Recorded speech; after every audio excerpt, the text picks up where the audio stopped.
At Nvidia's conference today, they announced the RTX 3060 with 12 gigabytes of VRAM. Yep, 12. That's more than both the RTX 3080 as well as the RTX 3060 Ti. What's going on here? Let's talk about it. Hey guys, Tiago with Classical Technology here. Remember to hit that thumbs up button. For every thumbs up button, they say that your GPU VRAM goes up by 1 megabyte. Alright, so let's talk about today's announcement, and that's the RTX 3060. Right off the bat, Nvidia makes it pretty clear what their strategy is. They basically say Ampere for every gamer. That means all the way from the high-end 3090 going down to the 3060. They want to have enough SKUs to pretty much cover everybody on the market, everybody's budget, everybody's gaming needs, regardless of what type of resolution or monitor that you're using. And of course, while that's a great idea on paper, having so many GPU SKUs also has a pretty serious downside. First, you're going to be overstepping into other SKUs that are already existing on the market. And then second, you also make it very confusing for the average consumer when they're looking at a 3060, 3060 Ti, looking at VRAM differences, which one is going to be better. This certainly makes it a much more confusing lineup. So for our first point, let's tackle stock and availability, as that really dictates the importance of every single GPU release from now on, because if you can't buy it, what's the point in talking about performance or price? First, we would assume that since this is a regular 3060, the manufacturing yields perhaps are going to be a little bit easier than the higher end SKUs,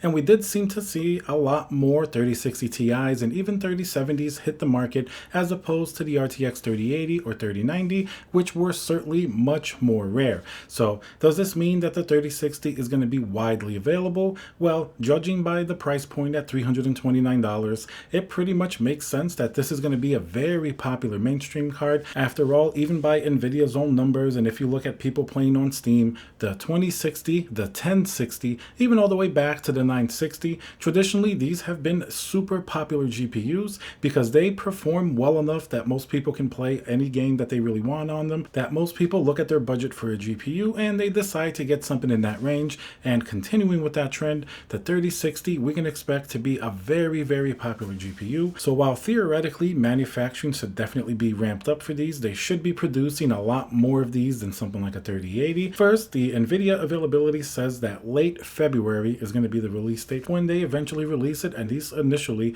they're going to have enough of these GPUs to satisfy the huge amount of gaming demand that's out there. And talking about the demand in the gaming stratosphere, we also have to talk about the mining demand. This is where that 12 gigabytes of VRAM, while okay, maybe gamers can't really take advantage of this, a lot of cryptocurrency mining does certainly take advantage of more VRAM. So when people see these 12 gigabytes of VRAM, especially in the mining community, theoretically it should be more available because of the lower price point and the more mainstream appeal. But in practice, it does seem like it's going to be a pretty attractive GPU to the mining community. And as we've seen recently, they certainly like to buy GPUs in bulk, like that famous rig that we saw with 78 RTX 3080s. So right off the bat, that doesn't seem to really bode too well in terms of stock and availability going through 2021. I think this is going to be a GPU that not only gamers want because of the price, performance, and sort of that entry level, but miners are really going to be set on this GPU, at least from the information that we know now. So in terms of stock and availability, petrolly sold out nature of pretty much every single GPU lately, even previous generation, even GPUs that technically aren't really that great that have been out for a few years.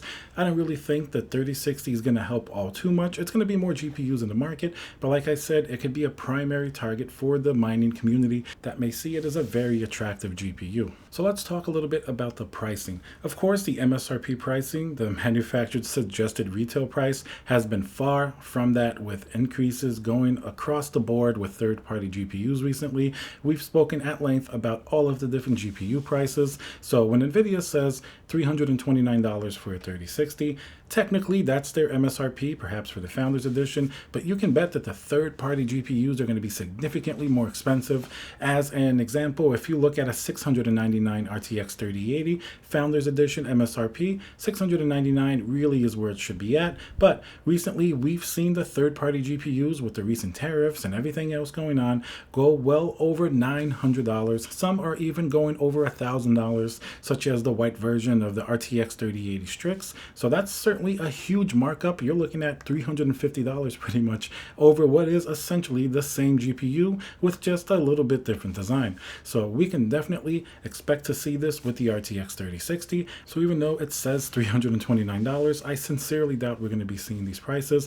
You can expect more likely $400 to the $500 range. So this is certainly not a cheap budget GPU considering the current situation of GPU pricing, but at least the $329 gives you a baseline so you see what the practical difference is between that and a 3060 Ti, which is around $399, and of course the 3070 at $499. Now these are the Founder Edition MSRP prices. Like I said, third-party AIB prices are considerably higher, and those not living in the US, sort of the international market, they are already pretty used to much higher prices than we're seeing here. So let's talk about one of the most eye-catching aspects of the RTX 3060, and that's going to be the 12 gigabytes of VRAM. Now, why is this substantial? First, AMD's GPUs, the higher end across the board, have 16 gigabytes of GDDR6, and the upcoming 6700 or whatever AMD's mid-range GPUs will be, reportedly will have around 12 gigabytes of VRAM. So you can see that if Nvidia sticks with only 8 or 10 like they have done in the past,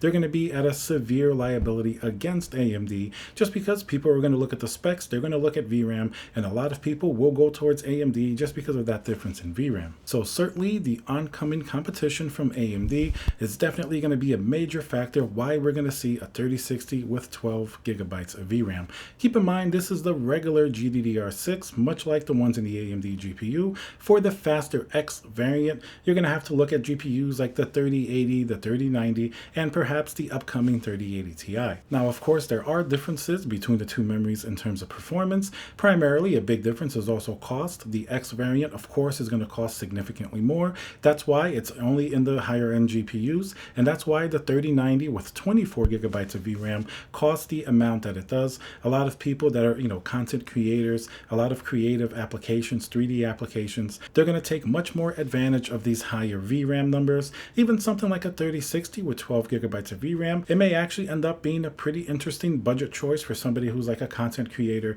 That 12 gigabytes of VRAM can certainly come in handy. So what does this mean for the typical gamer? I mean, the RTX 3080, which we can all agree is one of the highest end GPUs that you can buy, only has 10 gigabytes of VRAM, even though it is the GDDR6X. Now, at least for now in gaming, it really doesn't have a huge effect. If you are going to max out at high resolution like 4K, a very demanding game like Flight Simulator 2020, in certain cases, of course, 10 gigabytes of VRAM, you can definitely breach that amount. But in terms of gaming, for most experiences, even at 4K or 1440p, you'll be more than fine with even 8 or 10 gigabytes of VRAM. Now, if you want to be future-proof and you're going to keep a GPU like this for several years, that's when it makes more sense to hold off on a GPU that's going to have more VRAM, because eventually as resolutions get more and more popular, when they're really 4K, 8K resolutions coming down the line, of course that VRAM difference eventually is going to make a difference down the road. But I think by the time that really happens, it may be time for a new GPU refresh.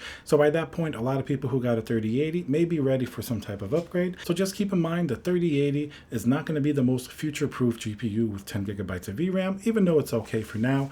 And I think really the biggest factor here, the optics of the 10 gigabyte versus 12 gigabyte on a lower end 3060. I think that's what's going to potentially upset some people that initially paid for the 3080. In some cases, it was very difficult to get. Some cases, they had to overpay for it. And then we see that same GPU have more VRAM capability. That's certainly going to upset some of the initial buyers. But unfortunately, I think that's part of the game. Now, Nvidia has to compete with AMD, so they really can't keep their VRAM down. They're going to have to bump that up in order to compete with the 12 gigabyte of VRAM variants that AMD certainly will be releasing soon. And then, of course, in terms of traditional rasterization and performance, you can bet that this is going to perform a decent amount better than the 2060, especially with ray tracing and RTX games. And with like most of the Nvidia GPUs, you can see a natural progression in sort of the performance that you get as you step down from like a 3070 to the 3060 Ti down to the 3060. Now, one major factor when people are choosing between the 3060 and 3060 Ti,